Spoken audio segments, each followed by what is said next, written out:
No, it's all good. It's no problem. Sorry. And the highlighted papers are blinding your eyes. Things come into my mind and then I realize, no. I'm ready. I'm going to call the meeting to order at 7:31. Roll call, William Johnston, Yeah. Tom Graffinino, Here. Lynn Colligan, Here. Lisa Kreckler, Here. Phil Diorio. I'm here, and Stephen Kiley, Town Attorney. Here. All right. First order of business is to review and approve the March 23rd, 2021 minutes. So moved. May I have a second? I'll second. All in favor? Aye. Aye. Okay. 2022, sorry. All right. Okay, next up, we have a request by an applicant, Stan Church. He had received a variance and is asking for an extension. I think ultimately they're coming back. They want to do something a little different, but they want to keep this open in case they're denied on the second. Any discussion on this? Nothing has changed. So Christina, may we hear the resolution on this? Whereas Stanley Church have applied for a variance at 52 Tuttle Drive, Shelter Island, New York, and the Zoning Board of Appeals granted a request for variance on January 27, 2021. The applicant has requested a one-year extension from the Zoning Board of Appeals, and this board considered a request and determined that there have been no significant changes in the circumstances or law. Therefore, be it resolved that the board hereby grants a one-year extension to the original variance, which will now terminate on January 27, 2023, unless prior to termination, the owner has obtained a building permit. Any further discussion, folks? Pretty straightforward. Okay. I'd like to get a roll call vote on this. William Johnston, William Johnson, yes. Tom Graffinino, Thomas Graffinino, yes. Lynn Colligan, Yes. Lisa Kreckler, Ms. Parker, yes. and Phil Diorio votes yes as well. Motion carries. We only need to say our names on the Zoom, right? Right, well, because I Oh, think, for still, I while there are think, Zoom calls? I don't know exactly the protocols, but I'd rather Okay, Lynn just, Colligan, yes. okay. All right, next up, we have an application, 6 Serpentine Drive. We opened it and the attorney was unable to attend the last go around, so I believe he's here and we're ready to go. Mr. Bennett, when you are. It's an awful large stack of stuff here. Wow. It's the same file, it's the same file he brings to every application. Exactly. One of the tricks of the trade, I know. My name is John Bennett, and the applicants, the Asselines, are here this evening. I'm under no illusions. This is a case that I don't expect you would do anything other than struggle with. So what I'm going to try to do is to demonstrate to you, hopefully, that this is a somewhat unique situation we have here. Because understandably, you would be concerned that, well, we give it to this guy, we have to give it to these two folks, we have to give it to everybody. So a lot of what I'm going to talk to you about tonight, and please bear with me, but a lot of the sum and substance of what I'm going to do, in addition to going through the typical variance standards, is to try to demonstrate that this was a somewhat unique situation that you would not have to fear for precedence. Having said that, we're here, the general requirements for fencing are, of course, 4 feet in the front yard, 6 feet in the rear and side. And the existing fence, I'm sorry. Oh, just let me know if I can't be heard. The existing fence is 8 feet high around the entire property. Property is located on east side of Serpentine Drive and has a single-family home and 2-car garage, pool shed, and accessory improvements. This is a private road, so that's one of the things that I'm going to tell you is something that would take it out. I'm going to try to layer on top of layer reasons that makes this application unique. One is it's a private road, and that doesn't do it itself, but it's certainly a significant distinction because it's not seen from a public road. The property owner cultivates grapes for the production of wine. It may not be specifically under the Ag and Markets Law qualify as agriculture because there's a dollar amount associated with that, but nevertheless, it is cultivated for the production of wine. And the area for the cultivation occurs in the front yard of the existing residence, which is shown on the survey that has been submitted, primarily because, amongst other things, the topography and the existing clearing. So that's, again, I'm trying to layer on top of things that you could use to distinguish this from other cases. The fencing along the property line was installed to protect the existing agricultural production within the property. And we submitted photographs of the existing fencing. Now it's, again, here's another way to hopefully distinguish this. These are, it's not a board fence. It's not a stockade fence. It's a series of vertical elements. And then there's wire in between those vertical elements, which form the fence.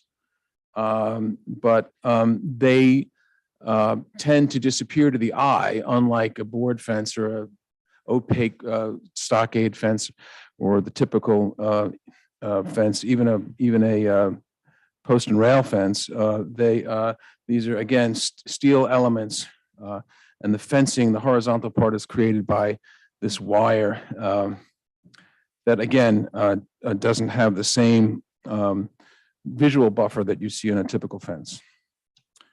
So I would like to submit, I'm going to go through a bunch of letters from agricultural consultants and some architectural consultants and some letters of support. I'll try to put them in as quickly as possible. We have some agricultural letters of support. Steve, can I pass them to you? And Sure. Christina, should I pass them to you and have it? Thank you.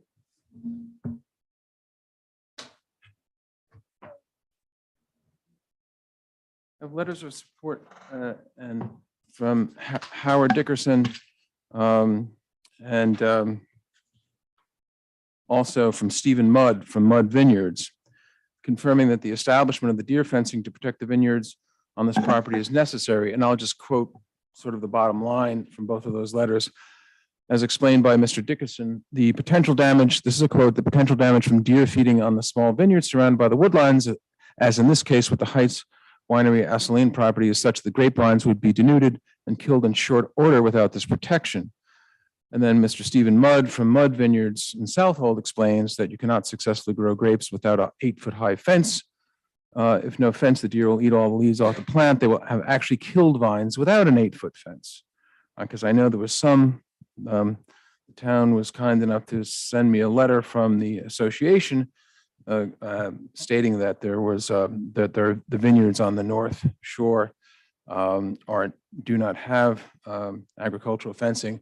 That simply doesn't bear up with reality, as Mr. Mudd, who runs one of the larger vineyards in Southold, is attesting to.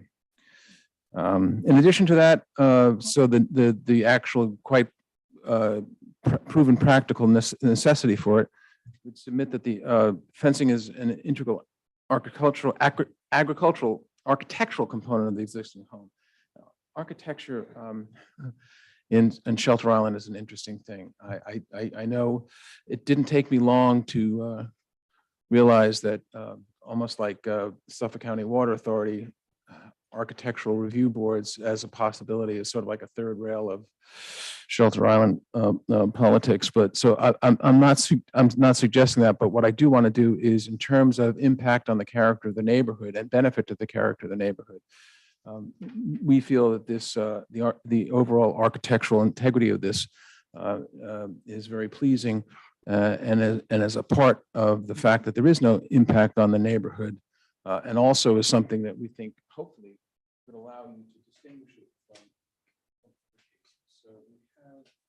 forgive me, a couple letters of architectural letters of support, which again, I'll try to move through very quickly. I'll put them in, but then I'll only quote small parts of them.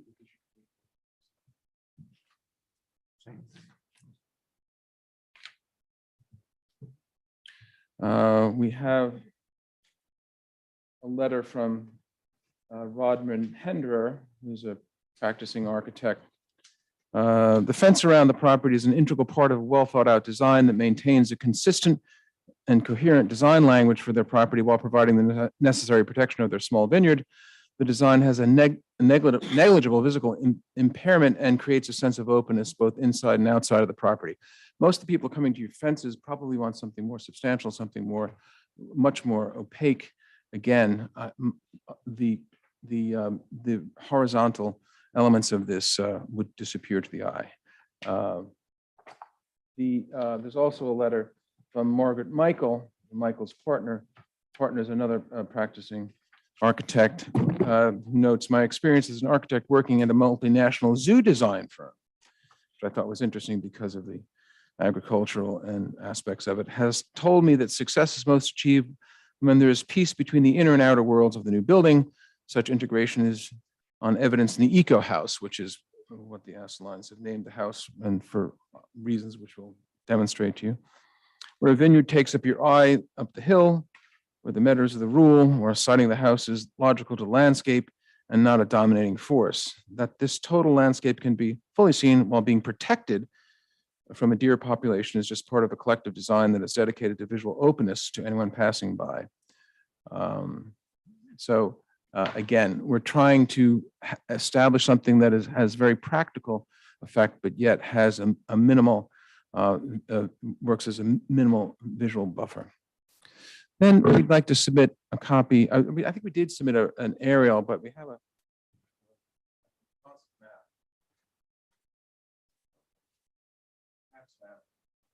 which shows the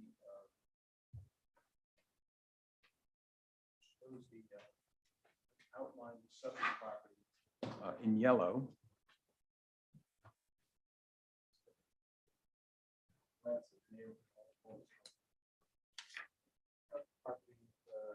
Is in yellow. And then we have letters of support. And with the letters of support is an aerial photograph on the front.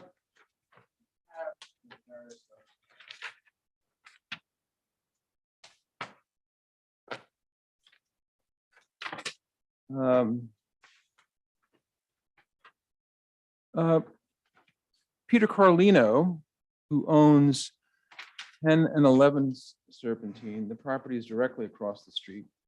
And you can see on the tax map, that's a frontage of about 1,000 feet. So he's right across the street, the most impact of anyone with to this project. And again, I'm trying to layer on methods that you could use to distinguish this from anything else. About 1,000 foot of frontage.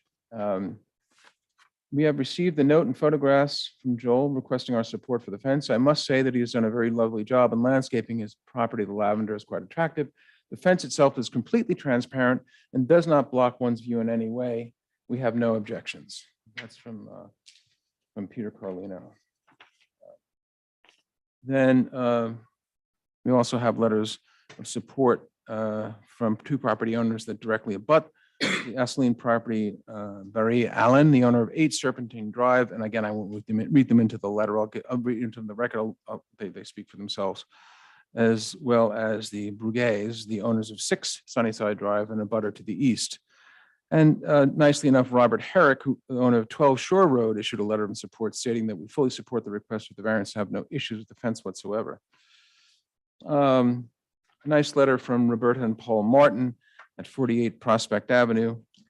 Mr. and Mrs. Martin note that the enclosure is hardly an eyesore or an obstruction that hides the property. One can see through it to admire the marvelous small vineyard that they have planted, as well as the lovely landscaping around the property. We frequently walk around the neighborhood, passing the property, and enjoy watching the vines bloom and produce grapes. requiring the Asselines to reduce their enclosure to 4 feet in height would open the property and vineyard to destruction by herds of deer that roam the upper heights. Again, based upon the design of the existing fence, it's largely transparent and provides no visual buffer to viewing the subject properties. The letter of support we submitted, in particular, the abutters to the north, have no objection to the fence. We would submit that the maintenance of the fence does not have any true negative, legally cognizable impact on the character of the neighborhood. People can say that things are going to have an impact on the character of the neighborhood, but they have to demonstrate, I would respectfully submit, a true impact. You go through the variance standards, and probably the biggest element is what effect will this highly transparent fence have on the character of the neighborhood. I'll be somewhat bold. Some people don't like it. Some people do. Some people don't like it. But to me, that's one of the refreshing things. They don't like the design. I think that's what it is. Some people don't like the design.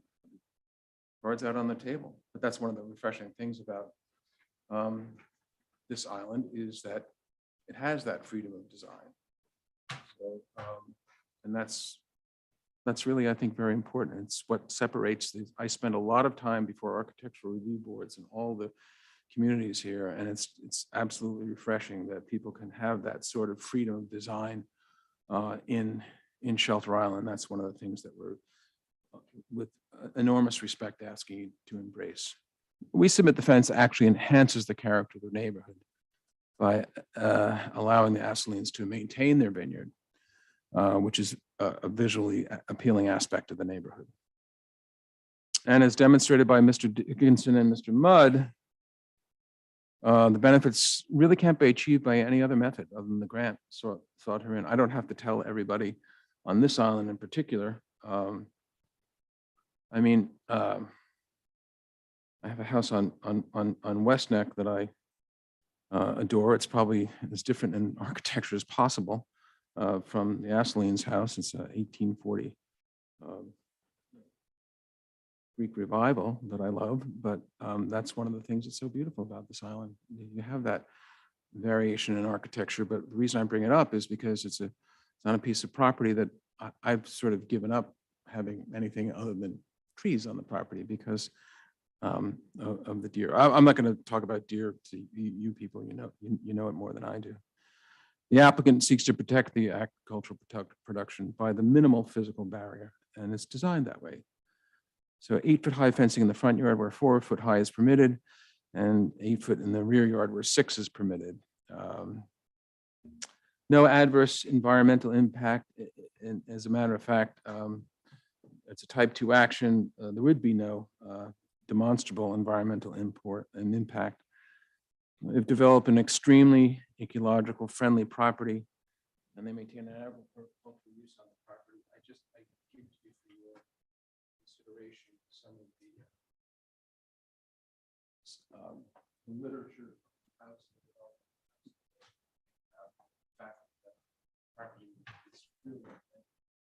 Can Mr. Bennett please speak into the microphone? Oh, sorry. It's it's an integral whole. It's more than the sum of its parts. And that may seem flowery, but it truly is accurate given what you see there.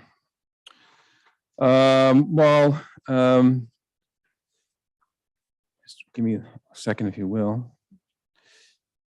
Weighing the benefit to the property owner, which is the maintenance of the vineyard and the condition of the property against the detriment to the surrounding property, which again, I think some people may not like the visual of the fence, but that's something that is not candidly and wonderfully part of the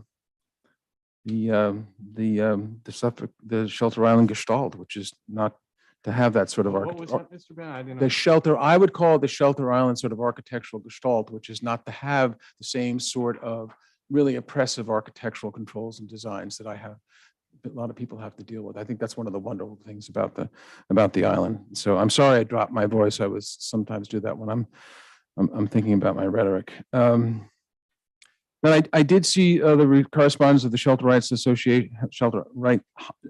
Heights Association, I did mention that they received letters in both in support and in opposition. The comments regarding vineyards that do not have any fencing in North Fork are unsubstantiated and contrary to the expert testimony that we've submitted. So again, I hope what I've done is to try to take this application and make it so that you could grant it without the fear of someone using it for some sort of precedent. And Mr. Carley will tell you that precedent is an iffy thing in administrative bodies. There is some law on it, but again, it's very, very simple. There's a line of cases, Knight versus Amelkin, but that say that you have to treat similar people in a similar manner.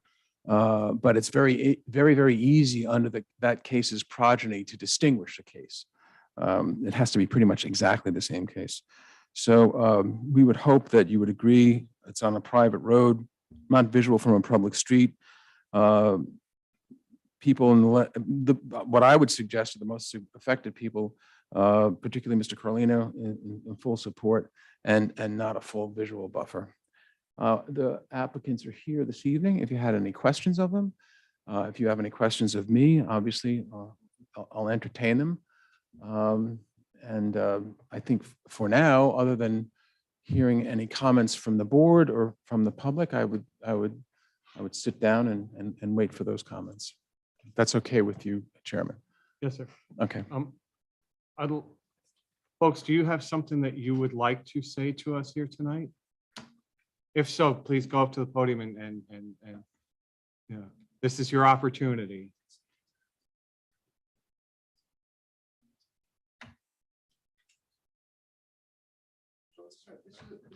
It's a small community, so just speak your heart.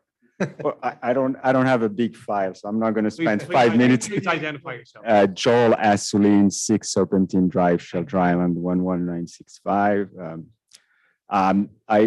I just hope that our attorney here, John, explained in a sense what my wife and I, being part of this community, are trying to achieve. I mean, this has been our dream to build this house. The house is, we call it Eco House because it's 100% sustainable. We produce our own electricity. The way it's positioned east-west, we have with the wind, minimal use of energy. We actually are benefiting from our solar panels. And then my passion, has been always to try to grow vines. And this year, actually, I just made my first wine. So I'm hoping I can keep doing that. And I don't know if you have any questions for me, but I would really appreciate if you would grant us this. So. Just for the record, may I ask what year the fence was erected? It was erected in 2020. Okay. And at the time, were you aware about the code, about the 8-foot prohibition on the fence height? No, and actually, I mean, John and maybe my wife, who's the architect, I mean, she designed it. The whole thing is really not a fence. It's really more an ornamental design.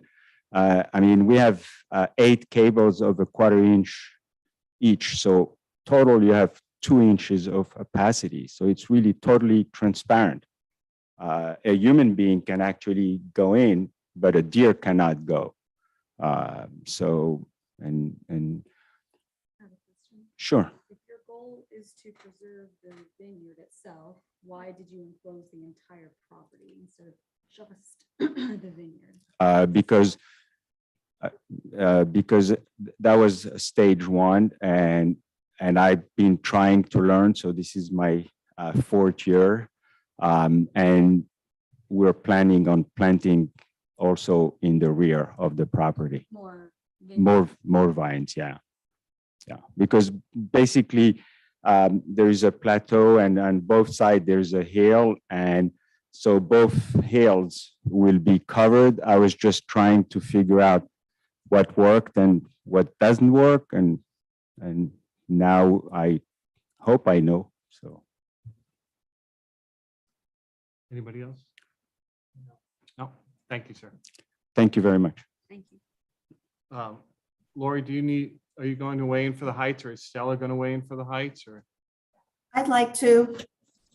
Okay, please identify yourself, Stella. Hi, everyone. It's Stella Lagudis, and I am the general manager of the Shelter Island Heights Property Owners Corp. We are nearby neighbor to 6 Serpentine by virtue of the fact that we own the roads. And I'm coming to you from vacation, so hi all. I just want to make clear that the comments that I'm going to make reflect those of the Property and Roads Committee. They're not my own. So if I refer to we, it's the committee, not Stella. And when our committee looks at different projects, we feel that we have a similar remit to the zoning board, where we look to balance the benefit of granting the relief or supporting the relief, in this case, of the applicant, to any potential detriment to either the community or its neighbors.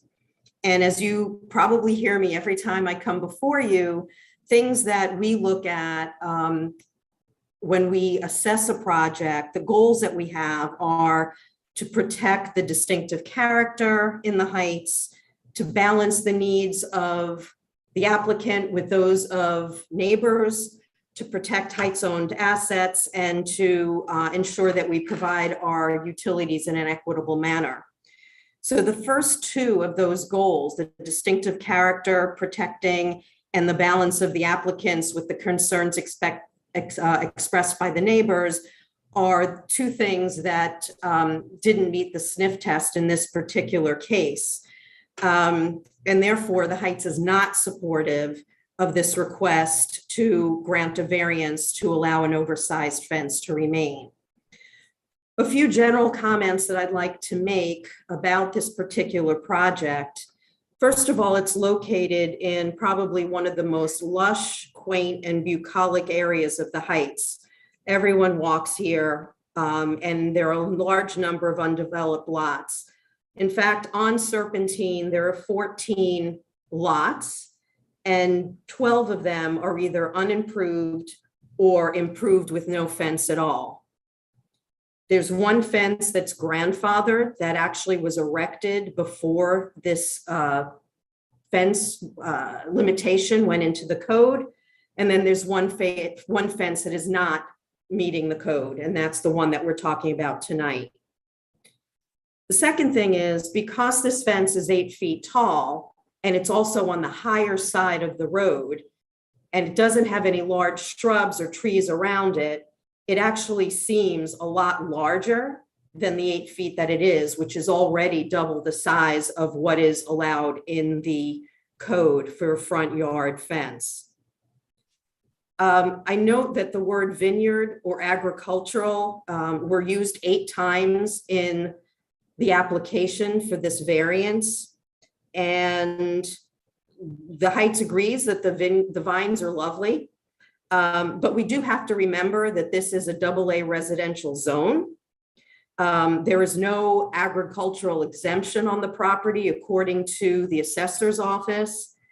And it's not like anyone's livelihood is at stake. In fact, Joel mentioned that this was a passion. So in the opinion of the committees, the grapes are a hobby. This is not a business.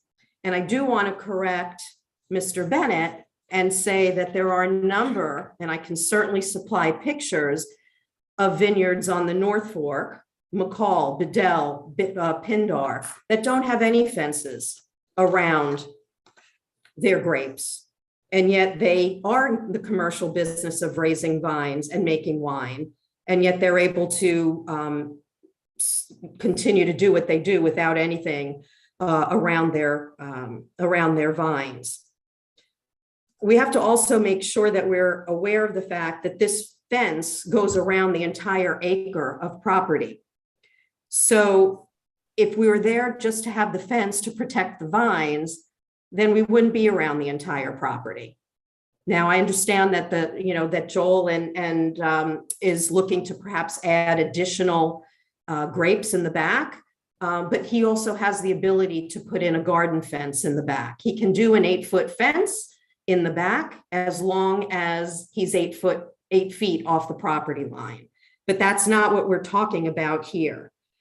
We're not experts in any way, shape, or form about grapes. But in addition to some of the vineyards that I mentioned that don't have any fencing, we also have to believe that there would be other ways to protect the vines, whether it be double fencing at a lower height that would meet the code, whether it's some kind of netting, whether it's some kind of foliage. There had to be some other option rather than just putting up an 8-foot fence around the whole acre of property. And I mentioned double fencing as an alternative to doing an 8-foot high fence, something somewhat akin to a horse fence. But I will also mention that I don't know if you've been to the property lately, but there is actually a double fence there, at least in the front and in part of the sides closest to the road. There appears to be a very lovely fence for the pool. There once was a fence around the pool, but now that fence is closer to the 8-foot fence. So the opaqueness of the wires that go across, they're not quite as opaque as one might think if you consider that there's also a 4-foot fence behind the 8-foot fence. We in the Heights, again, we've got a checklist. We do try to treat everybody very fairly, as I know that the zoning board does. And in fact, I believe there's somebody on the call who had a fence that was turned down, that was not in accordance with the code. I believe that fence was also on a private road, so I don't think the private road has any bearing to this. But in our checklist, we try to take the 5 items that the ZBA looks at, and we try to give our assessment to it. So when we looked at it for this project, we certainly believe that this is a problem for making an undesirable change to the character of the area. The applicants are seeking approval for height. They are not seeking approval for design. And the concern here is that if the height is allowed, that is precedent for someone else to potentially come in and put up another 8-foot fence height, and it could be a solid fence. So we believe that this is very much a precedent, and that would ruin the bucolic feeling of that part of the Heights. We do believe that there are alternatives, as I mentioned in my earlier comments, whether it would be netting or double fencing. This is clearly a substantial variance with it being double the allowable height according to the code. And there is an adverse physical environmental impact. And we think that part of the reason why fences were limited in terms of size had to do with the fact that in the event of a fire and emergency, that the EMS should be able to access that property easily. And in fact, if you look at the New York State ZBA overview, it lists any negative impact on emergency services as an impact to the environment. In addition, once you put up a deer fence and deer are not able to go into that part of the property, deer are forced to go elsewhere. And that could also mean that more deer will be on a very narrow, windy road. More deer could be put there because they're no longer able to roam on the property, that 1 acre of property. And finally, we do believe that this was a self-created situation, and that had a simple call been made to the building department or looking it up online before a hole was dug, we probably wouldn't have this situation, especially since the applicant is saying that they will be putting more lines in the back of the house. That should have been where it was to begin with. I mentioned that one of our goals is to seek input from neighbors. And we try to balance the needs of the applicants with those of the neighbors. Yes, there were definitely some supportive emails from the neighbors, which I submitted to Christina a while ago. But there were also negative emails. And some of the things that were mentioned in those emails was that the neighbors felt the fences, that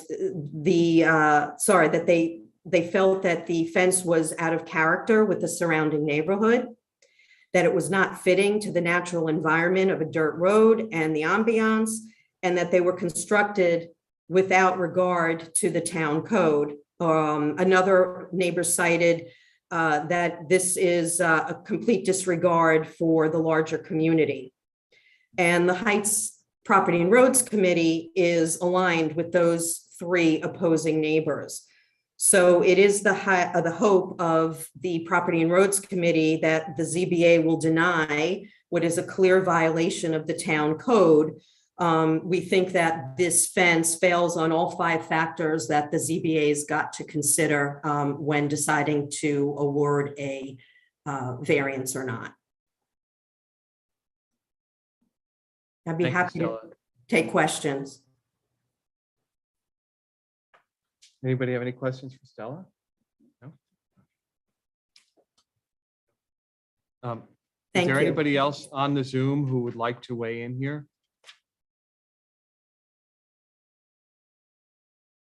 Christina, you seen any hands up or anything? No? Okay.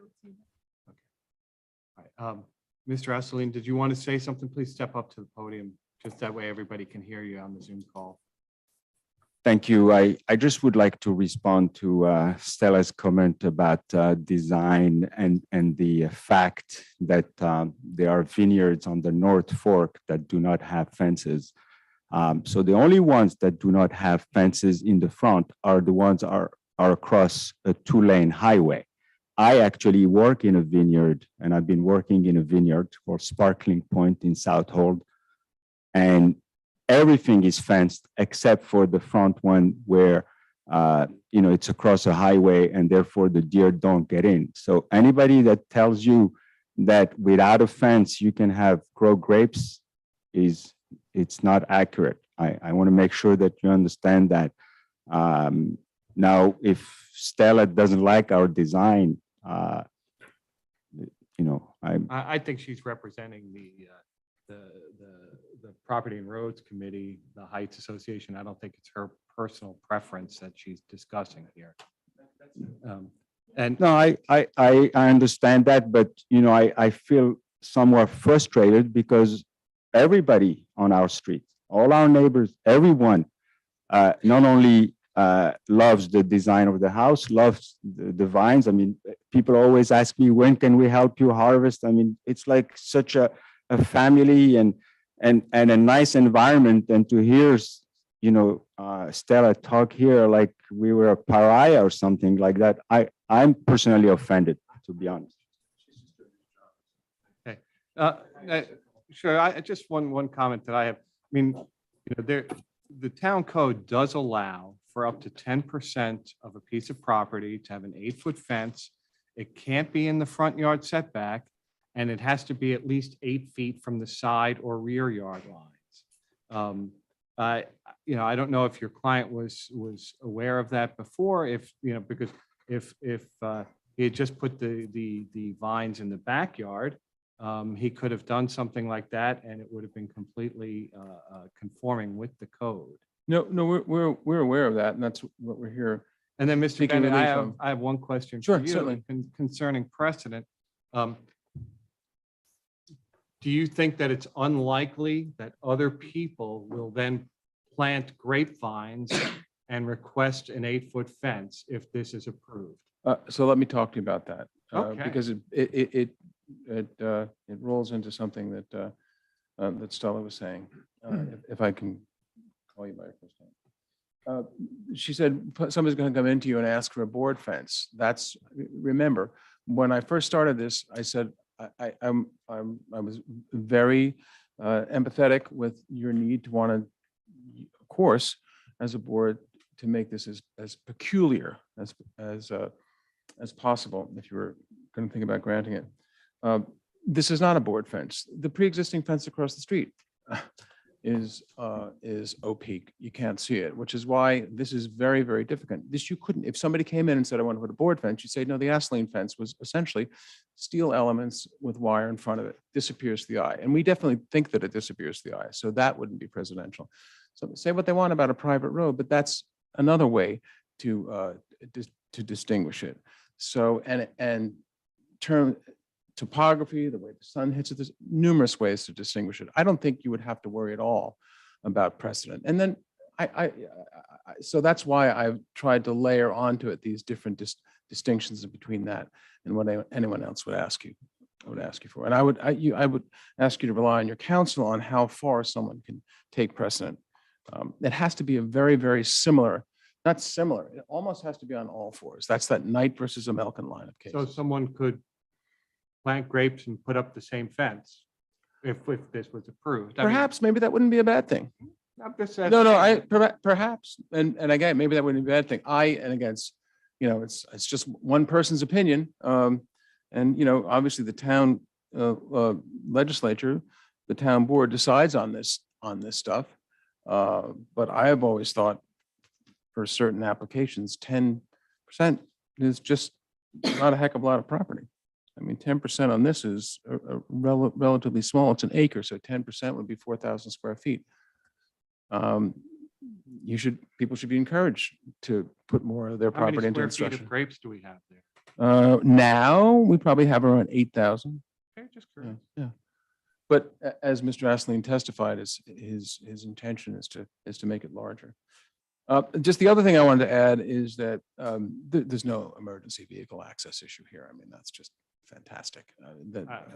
Anyway, there are much tighter emergency vehicle access issues all over Shelter Island. So forgive me, I couldn't let that go. But yeah, again, our whole attempt here is to make it something that you could grant, but not be afraid of people batting you over the head with and say, you gave it here, you should give it to me. And that's why I've tried to make it unique and specific. But unless there are any other questions or Joel, anything else? Thank you. Thank you. Thank you. Thank you very much. Thank you. May I add one more comment? Sure. I just want to expand on what you said, Phil. I am not speaking for myself, and I'm sorry, Joel, that you're personally offended, because that is not the intent. I'm just delivering the messages.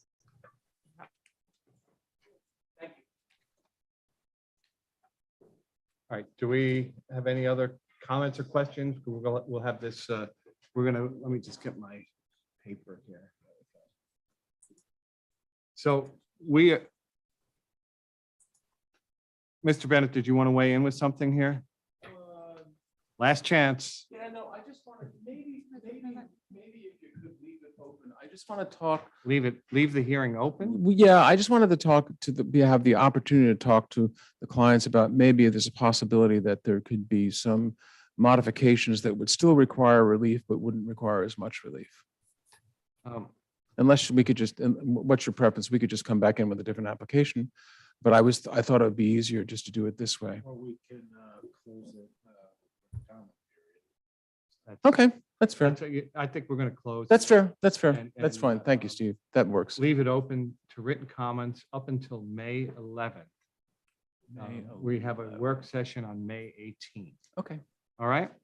Everybody good with that? Yeah, Yes. that's what we're Okay. gonna do. Thanks for your time, all of you. Thank you.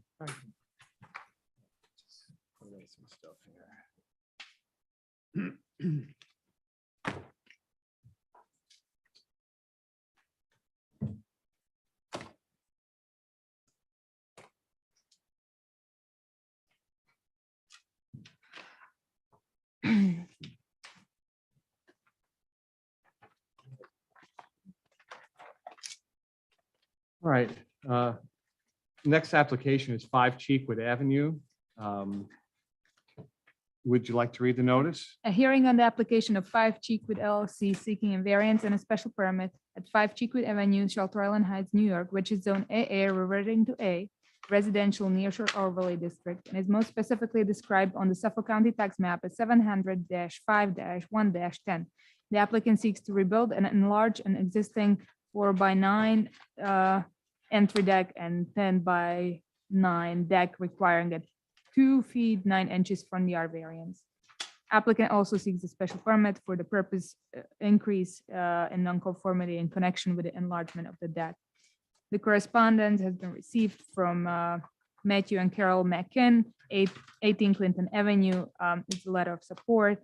Letter of support has been received from Shelter Island Heights Property Owner Corporation with following requests. Keep the road clear at all times and any damage to the road is to be repaired. The construction methodology should be incorporated, should incorporate Heights construction and renovation regulations, and all materials and equipment should be stored on 5 Cheekwood property.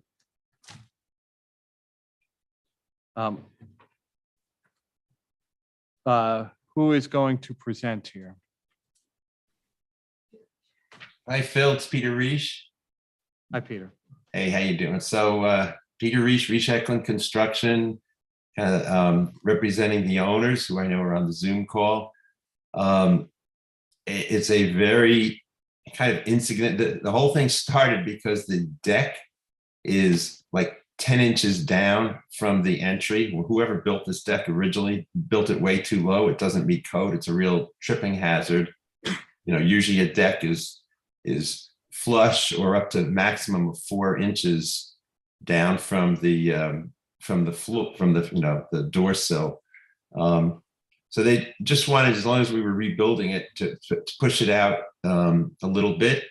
It's not visible from the property that it's seeking, that it's seeking on that side, seeking relief from, because the whole kitchen is between it and the neighbors, who is the applicant's relatives.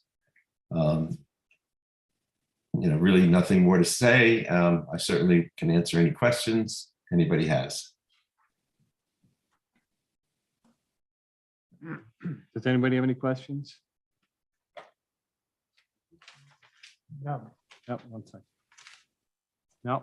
Hi, Peter. I don't think we have any questions for you. Okay. Lori, are you going to present for the Heights here now on this? Okay.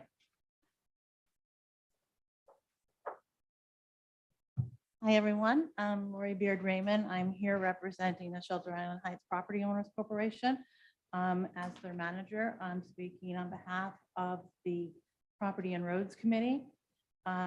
Lori, would you just put the microphone a little bit closer? Maybe Sure. just move it down so that everybody can hear you. That better? Sure. Okay.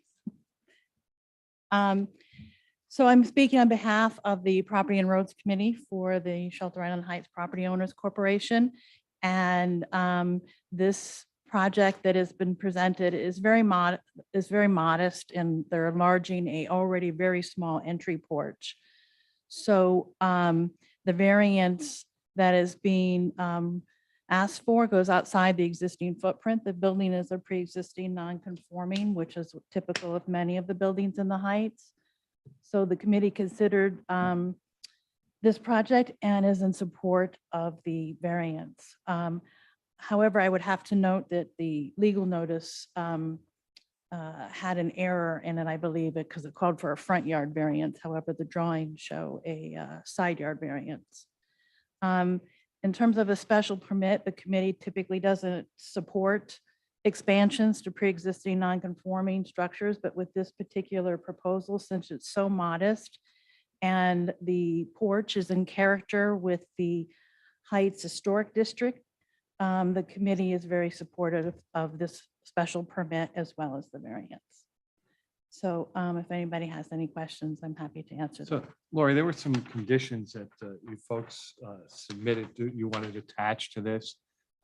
Quick question, there's an open building permit on some ongoing construction there. Are those conditions already applied to the open permit?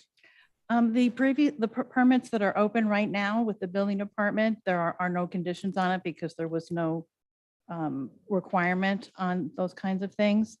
So, they've been pretty good about keeping all the materials and all the equipment on the property. A few times we've had to ask for the road to be open. And as we get busier into the summer, I'm not sure what the duration of the construction is, but we just want to make sure that the road is open for, and that none of the vehicles are blocking the road in any way. So certainly I think it's a good idea that vehicles aren't blocking the road, but I am reluctant to attach conditions to this little thing when we have this big thing going on that has no conditions on it. So, do we get to the point where, well, these trucks are working on this thing, so they have to be off the road, but the people who are working on this big project can be parked along the side of the road in any legal parking space. I'm reluctant to add those conditions to this thing, just because it's such a small, I don't know what part of the spend on the project it is, but it seems like a very small part of it to add those things. Yeah, that is a good point. However, I would have to say that this porch is in the front of the building, and that's typically where they've been parking and staging their materials. So, and most of the rest of the work has been on the inside of the building. Mhm. So that's the only difference here. I would just chime in from an enforcement perspective, it'd be possible to enforce that condition. Because it's just on that part of it. No, and also, how do you know what that truck is in connection with? And you have to prove it, and Right. so it'd just be maybe not impossible, but very difficult. You'd have to expend a lot of resources to. We can't hear Stephen. Stephen, we're having trouble hearing. You need to be closer. No, sir. Okay, who was that? Who spoke? Peter Reach. Hi, Peter. Hi, Peter. How are you? You're not live anymore. It's just your face. Anyway, I was just referencing enforcement, that it would be very difficult to enforce those conditions administratively. So I'm recommending that those conditions not be made part of an approval. Anybody else have any other questions for Lori? Any questions for me? Okay, thank you. Thank you, Lori. Thank you, Lori. So we need to make sure that whatever we're doing here says side yard setback instead of front yard setback. All right, anybody else have anything else on this? All right, so we're going to close this hearing. We're going to leave it open to written comments until May 11th, and we're going to discuss it at the work session on the 18th of May. All right. Is there any other business here before us? I believe not. So can I make a motion, we close the hearing? Yes, please do. I make a motion, we close the hearing. Do I have a second? Second. All in favor? All right. Aye. Okay, there we are.